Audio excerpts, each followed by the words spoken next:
बता देनी मेरे से क्यों पूछ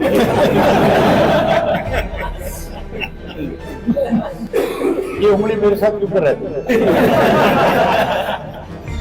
तुमने डायरेक्टली कटाक्ष किया और केवल ये गेम थी कि किसी तरीके से जाट के साथ ब्राह्मण को लड़ाया जाए। ब्राह्मण के बिना तो हमारा गुजारा ही नहीं। हमारे यहाँ तो घर में बच्चा पैदा होता है तो सबसे पहले ब्राह्मण की एंट्री है। अगर ब्राह्मण नेताओं की नेट में ज्वाइनिंग हो रही है उसको पे क्या कुछ कहना चाहेंगे? भाजपा ने जात पात की राजनीति करी, कांग्रेस ने करी, चौधरी देवीलाल ने अपने जीवन में कभी भी जात पात की राजनीति नहीं की। 36 जात को साथ लेकर के चले। हमने कमजोर वर्ग को हमेशा ताकतवर बनाया। ब्राह्मण समाज तो अपने आप में एक बड़ी ताकत रखता है और ब्राह्मण समाज ने हमेशा हमें आशीर्वाद देकर के रखा। हमने भी ब्राह्मण समाज को बहुत मान सम्मान दिया।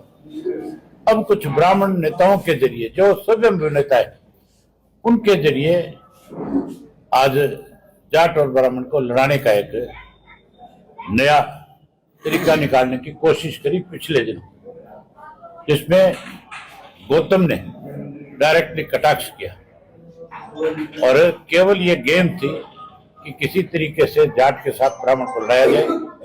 लेकिन ब्राह्मण बुद्धिमान कौम है सबसे ज्यादा। ब्राह्मण के बिना तो हमारा गुजारा ही नहीं है।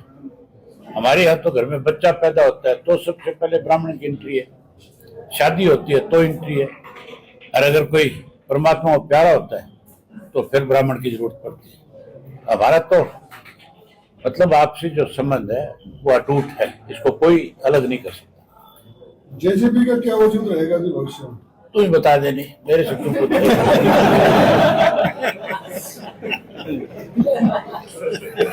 आपको ज्यादा पता है। तो आपके इसी व्यवहार को लेकर विपक्षियों को मौका मिलता है। आपका ये व्यवहार आखिर ऐसा क्यों रहता है पत्रकारों के सवालों को? नहीं, मैंने क्या गलत कहा भाई?